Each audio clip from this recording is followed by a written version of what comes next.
and you had a body triangle and it was just pulling back. And in my head I was thinking, my back's going to break. But then I thought to myself, there's no way that could happen. Yeah. The embarrassment. Ready? Andrew McGahan for SevereMMA sitting alongside John Kavanagh in his brand new office. John, I have to say, not as many pictures and posters as the last one. Did you throw out the old ones or building up a new collection? Yeah, I suppose it's a different vibe we're going for this time. So it's a little bit less chaotic. For those who can't see, there's actually mats here. What's that for? Can you tell us? Yep. Yeah, I don't know if at the end maybe you can do a little spin around the camera, but our office here is where we do our consultations. So when people join up, before they do a group class, they do a one-on-one with one of our coaches, depending on what program they're interested in, whether it's the Thai boxing or the wrestling or the jiu-jitsu or MMA. And we just bring them through the basics of what will be expected of them in their first class, right from like how to tie a belt to getting their tracker cards, and then some basic positions on the ground, so that when they're doing their first class and the guy says, okay, let's start hip escapes, that it's not, because sometimes people forget that what it's like to do something for the first time. So we want to just make it as easy as possible. Was that something you predicted with the new facility and influx of potential new members? Maybe have something like this to ease them in slowly? Yeah, exactly. I figured there was going to be a bit of a rush with a lot of new people, and there has been, which is great. And we just wanted to make sure people didn't get lost in the group. So I've completely revamped the foundation program and how we do things to get people through those first couple of weeks and months training until their body is used to it and they feel more comfortable and part of the team. The new programs you've introduced is something I was going to ask you about. You've completely redesigned your kids programs, but also with the fact that you could have maybe 2 or 3 classes on running simultaneously, you can't teach everything. So have you specifically sat people down and maybe took them under your wing the last year or two and showed them the way they should be coaching? Yeah, well, that's something that I do every year when Matt Thornton visits. Part of his seminar tour is he spends about 6 hours with my coaches, revisiting our coaching level 1 program, basically how to design and how to run an interesting class that is engaging for everybody and that everybody can keep up with. I was actually just looking at it yesterday. I have a coaches group on Facebook, and I saw that I've got 30 coaches now. So we have a lot of classes run here, a lot of coaches, and we want to make sure that everybody's doing things the same way, and that all the classes are being run with SBGi-ness, to put it that way. A final thing on the new facility, if you were to go for an expectation versus reality, because it's something that you've probably thought about for the last year and a half about finally getting the move on, has it exceeded expectations, or what's the story with the current state of the gym?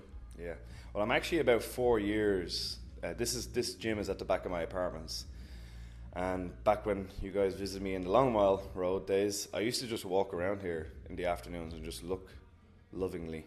gaze lovingly at the buildings. And that, I started the process of moving here in August last year. Finally got the keys late December, and then got started in January. So it was another 6 odd months to get in. And since then, I really do have to. It catches me every time. Every time I'm walking around here, I get goosebumps. Every time I'm in here, I'm waiting for someone to tap me on the shoulder and say, "What the hell are you doing here? Get out!" And I have to go back to a shed or something. So yeah, every day is, I feel, hard for me to say this, but I feel blessed. Oh God. What else? Do you feel talented and faithful, or do you believe in faith now or something? I guess my talent has earned this. And I put my faith in my abilities. I put my faith in my talent, and God has blessed me with this. There's a sentence for you. John Kavanagh, 2014. So when you were talking about the shed there and Long Mile, when you came into Long Mile, maybe you thought, maybe I'll put a second floor on this one day. So when you walk into this every day, what do you see next? Because it seems like right above us, maybe there could be stairs adjoining up to that one day. That would be the thing I'd think first. But in your opinion, what would be the first thing that you do? It's funny, like, I think this is a natural, not just of yourself as a journalist, but I think it's a natural way everybody thinks, like, especially when a fight's over. The first thing they ask the fighter is, who's your next opponent? It's always like the imaginary future. But at the moment, I'm not really thinking about the next change, because, you know, we're still only kind of settling in. You did rightly see that there is space for a second floor over these offices, and it's kind of in the back of my mind at some stage, no rush, to maybe put in a yoga studio.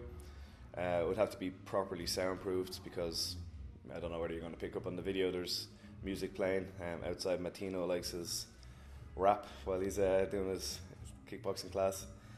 But yeah, no, maybe there's room for a yoga studio. So if I was going to do something extra, maybe that. And before we start talking about your fighters, since we last spoke, you also finished your own competitive career. You competed for the last time in Brazilian Jiu-Jitsu. You said it was the last time you were going to do it. Are you kind of maybe going to go back on that? Is there any chance? Or just tell us about your career and how happy you are finally to see the end of competing. Yeah. Well, be honest, like, to answer a different way, I never really saw myself as all that competitive. I was always a lot more interested in the teaching and coaching aspect. As for being the last, I probably won't be. It's funny. I was thinking last night. I had just whatever way yesterday worked out. It was a crazy day in here. I can't remember. Kind of like 5 sessions, basically in a row. Some of them I was involved in, and some of them I was coaching. And it kind of struck me the lie that people, I don't know whether people would think this, that if you're, like, obviously this is my career, I coach martial arts for a living, therefore you have a lot of free time for your own training. You don't. We have a huge membership here. I have over 20 fighters, and everybody wants some of your time. I spend my whole day either in consultations with fighters, one-on-ones, and then running classes, and then obviously I still manage most of my fight teams. Some of my fighters have managers now. So pretty much from when I wake up to when I go to sleep is kind of taking care of other people rather than kind of getting your own training in. But still, I roll pretty much every day, a little bit. And if things coincide, like the last one was purely partly Joey's fault and partly that it just coincided with a referee's course, and I happened to be in London and there was a tournament on, and Joey kind of goaded me into jumping into it. But if things were just to kind of fall into place and there was a tournament on, I was there, I'd probably jump on into it. What's the worst that can happen? Exactly. So we'll talk about now McGregor and Miller. It was finally official. Although you did make a comment in London, I think someone asked what you'd like to drink, and you said, well, have you got a Miller? And there was a lot of comments about Miller saying about how he's going to submit Conor very easily when it gets to the ground. What do you see in Cole's ground game? Someone who would watch a lot of tape and analyse him.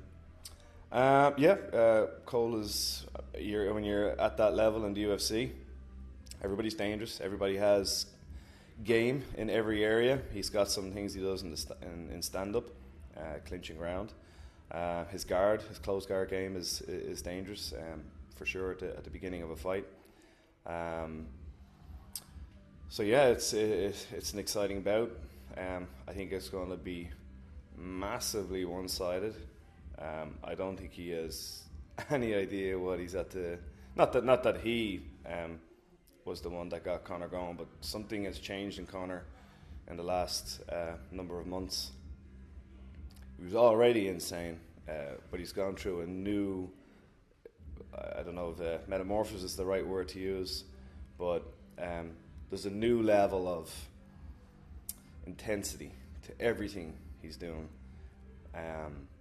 It's kind of like a wry smile I have when I read about it. But he's been submitted before. 4 years ago. That was a while ago. It's kind of silly to compare him to what he was then to what he is now.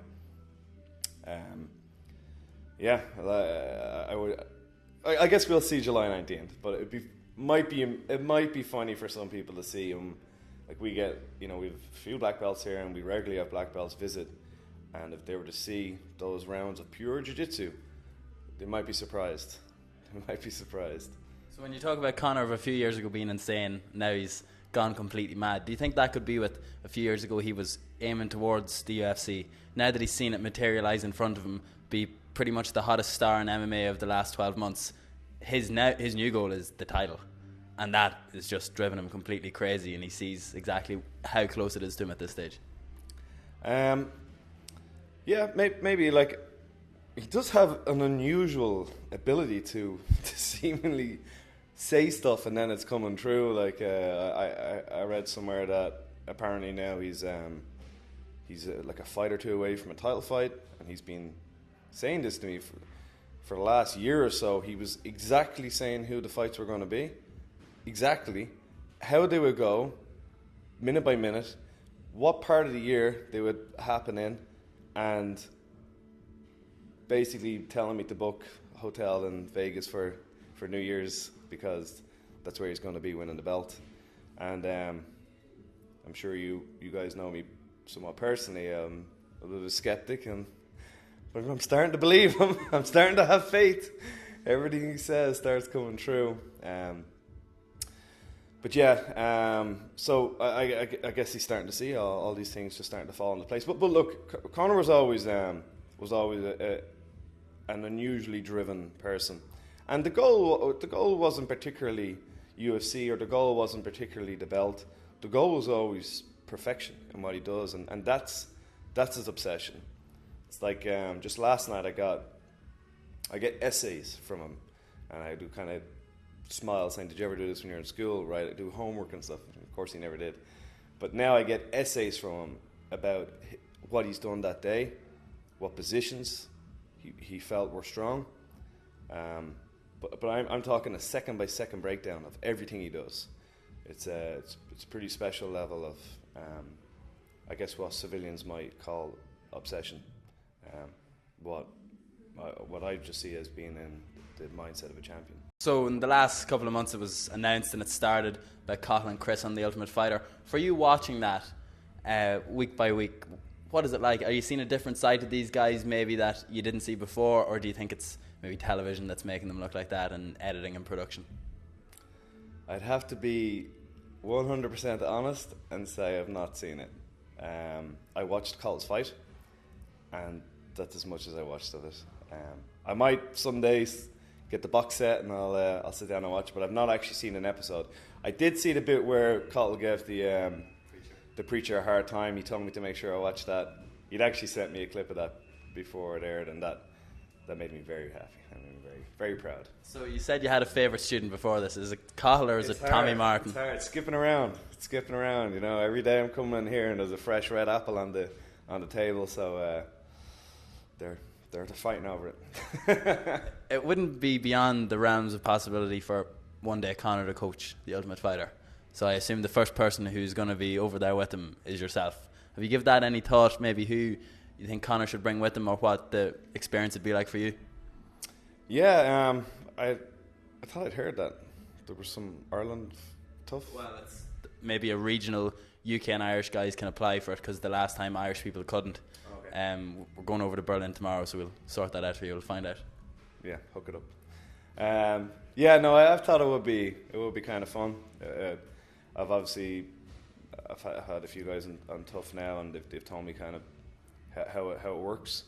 I would be interested in being involved, as long as it was all SBGi guys. Then I'd be fine about it. Speaking of which, Paddy Holohan was kind of like I said there, into the wilderness for a while. I know he had a bad injury on his back. I see he's tagging a lot of Facebook pictures now, back sparring with the team. Is there going to be a return? Maybe, if I was to hazard a guess, I'd say August 17th, Cage Warriors in Dublin. What about July 19th? What about July 19th? I'm kidding. But yeah, no, he's back at it 100%, and he's just another guy that a frightening level of intensity he has. He came back from the injury a lot better than he left. I don't know what he was doing in the meantime. Although it is a phenomenon that I have noticed in a lot of a lot of my guys, that if they take a few weeks off, sometimes it's been a few months, they've always come back better. I'm not sure of the mechanical process of that. I've actually discussed it with other coaches, and they've said they've seen the same thing. I remember Conor on his very, very first day back boxing, and I'm talking he was out months, and we had someone in here, a professional boxer, very high level professional boxer, and Conor made him look like he hadn't put gloves on before. And this is after 6 months of basically just rehabbing his knee. Anyway, but with Paddy, he's back full on MMA sparring, and Paddy's one of those guys that I just watch, I study him, and then I make my classes out of what I see him doing. And he literally comes in at least once every few weeks with something he's dreamt. Hey coach, check this out, I dreamt this sweep. He dreams about sweeps, and then he'll show it to me, and it's legit. And his new thing now is he's developing what's called the paranoid guard. I don't know what the right phrase is, so he's teaching me that sequence, and he's just incredibly creative. So it's going to be hitting a jiu-jitsu tournament sometime soon? You never know. All of his game, like mine, is kind of more based around with strikes involved. I'm not sure how applicable it would be to a pure jiu-jitsu tournament, but it's definitely very interesting. But yeah, so I'm hoping for Paddy to be back in action soon. I don't exactly know when. You mentioned the Cage Warriors card in August. Might be then. Might be somewhere else. With your good links with the UFC, with Conor, with Cahill, with Chris, with Ash, who's gone over and tried out for the Ultimate Fighter, maybe Bellator World Series of Fighting might see SBGi Ireland, a hot prospect, and offer a fight to maybe some of the other guys like Philip Mulpeter. Or would you be wary of maybe souring links with the UFC, or do you think, in all honesty, the end goal will always be the UFC, so get exposure while it's going? It's a good question. There's no doubt about it. If you want to be recognised as the number one in your weight class, you do that in the UFC, 100%. However, not everybody can get to the UFC, but everybody wants to make money at it. So there's definitely, I'm definitely going to have fighters that are going to be on smaller, big shows. Like the money on the European circuit is just so small compared to the money on the American circuit. I think a lot of people are massively way off the target when they think what kind of money fighters are getting for quite big shows on the European circuit. Even headlining them, you wouldn't make a living from it. Whereas you could do that on the likes of Bellator or WSOF or ONE FC and those shows. The money's good, but they're second tier shows. There's not. I'm not. It's not a weird thing for me to say that. It's not a taboo subject to say that unless you're in the UFC, you're not going to be considered the best. So the goal will always be the UFC, but for sure, if I was offered fights and it made sense for that particular guy to go to a different show, I would do that too. One night in SBGi that I'll always remember was when you had 10 guys, I think, on a Dublin show a couple of years ago fighting. What's the dynamic going to be like? Because in theory, you could be cornering 3 or 4 guys on the UFC Dublin card, or on a card in the future.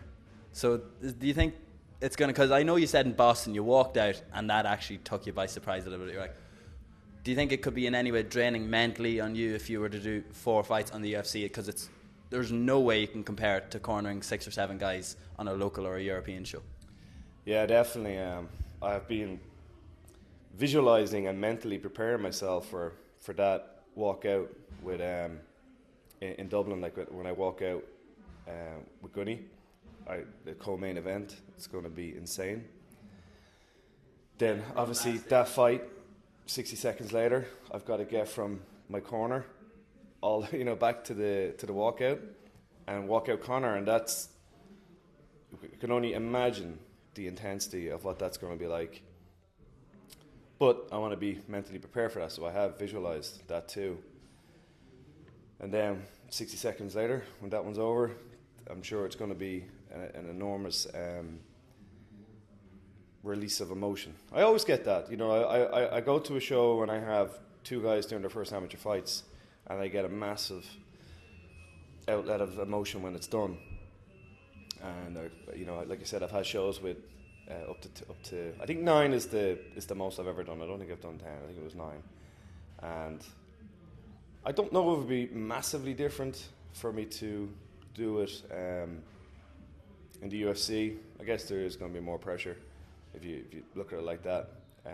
But it's not really how I'll see it. I'll just see a fight and just do my best to corner it as best I can, and then when that's done, move on to the next one.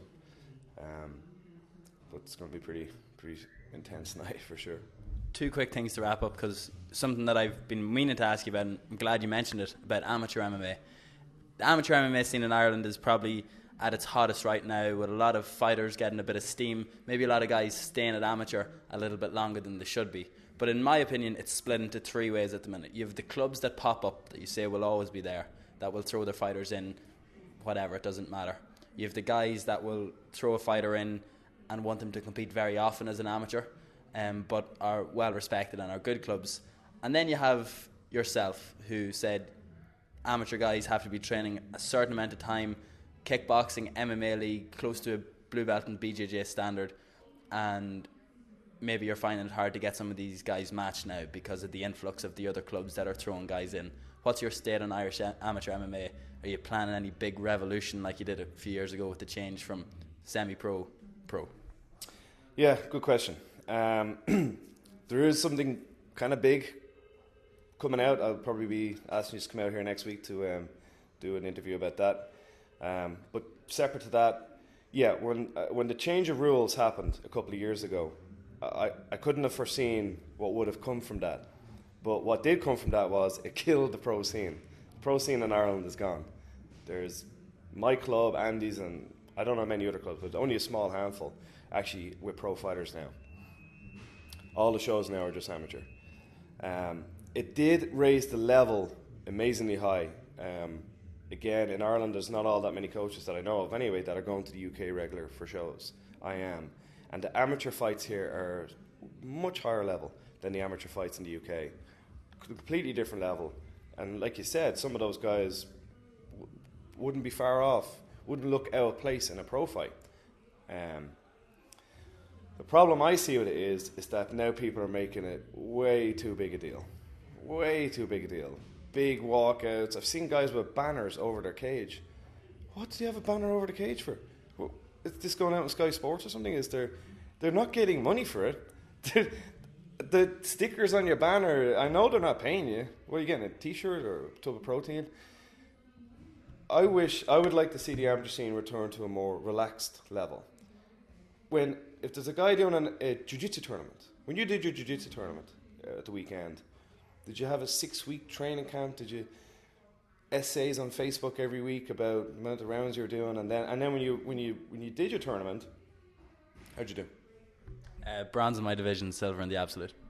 Congratulations. Was there an essay thanking all your sponsors, your training partners, your breakdown of your emotions in it? That's how amateur MMA should be. It's the same. There's no difference. And I have a lot of amateur boxers here, and again, they just fight every week. It's not that big a deal. You get if there's a punch thrown that's a bit hard, it's just stopped. Fight next Saturday. No big problem. Here, when you watch the amateur fights, they're letting it go way too long, as far as I can tell. Guys are getting massive headshots, and the refs are standing back, and he might barely come back and start fighting again. That should just be stopped and fight next Saturday. Fight the Saturday after that. It looks like a pro fight to me.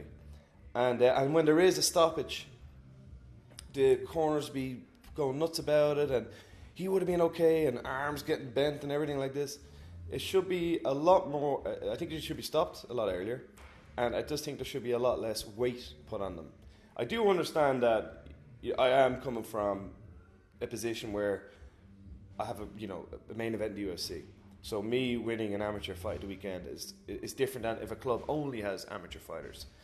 But the problem is that I think it's putting too much pressure on the shoulders of young amateur fighters, that winning or losing is becoming everything.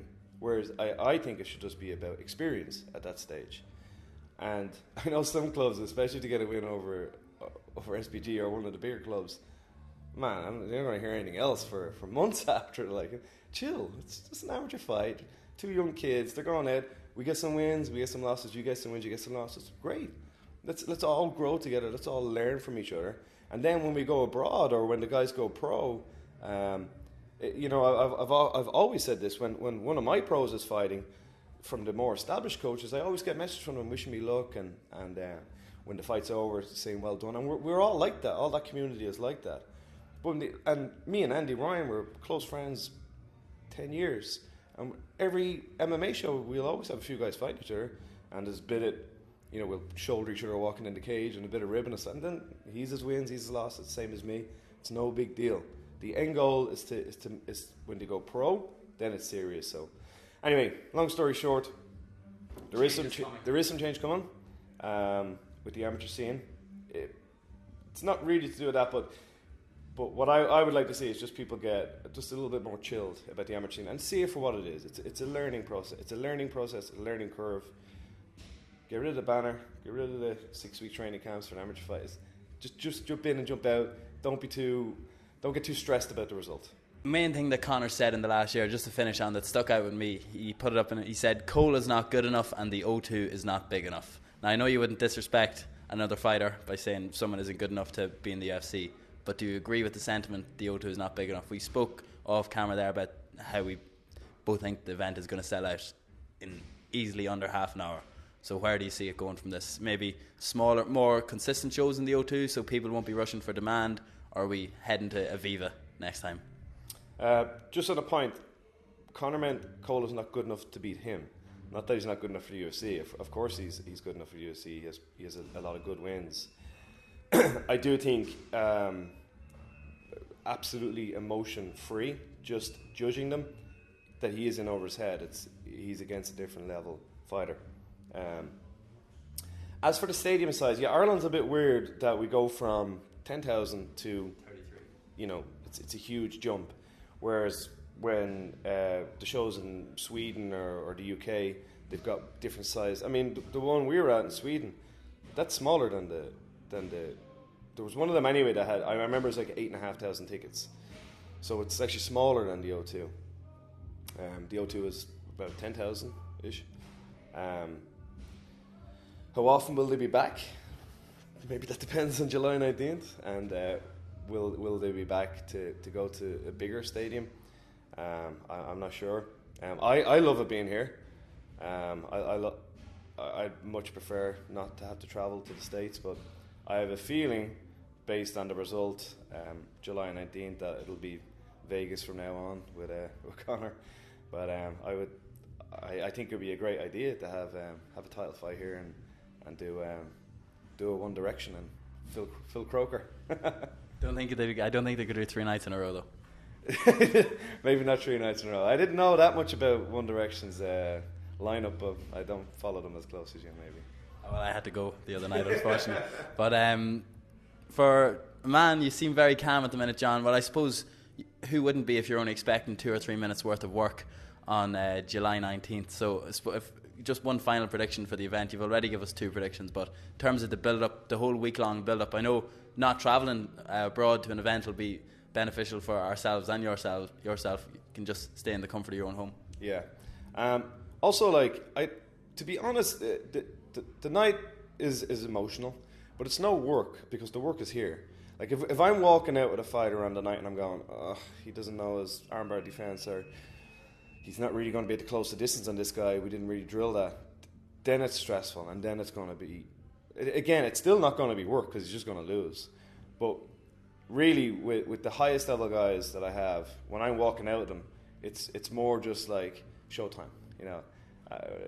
I've said it to Conor, compares somewhat to like an artist.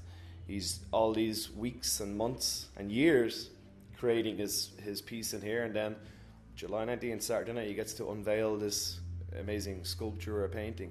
And I'm just going to be in the corner just watching and going, what the hell was that? We got to get in the gym on Monday and drill that new shot he just landed. I'm sure he's going to come out with something new.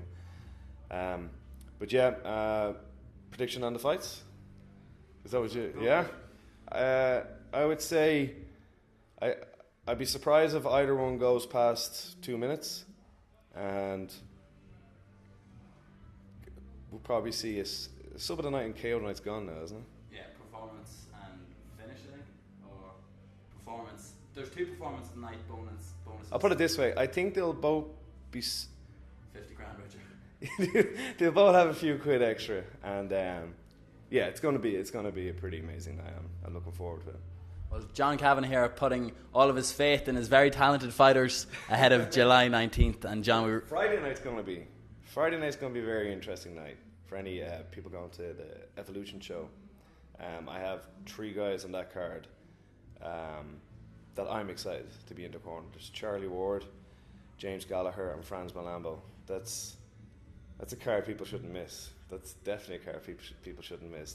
That's 3 names that are going to be talked about for a while. So I'm excited about Friday night. World record holder James Gallagher finally gets to throw a punch in an MMA fight. Yeah. Well, that was just a bit of a weird night, but yeah, this guy that he's fighting is experienced and he seems up for it. So I'm interested to see how those 3 fights go. Excellent, John. We appreciate the time, and I appreciate finally getting to sit down for an interview. I have to say, I wouldn't have liked to have been standing up all of this time. Yeah, I guess we kind of. I'll blame my morning coffee. It gets my brain going too fast, so I talk too much.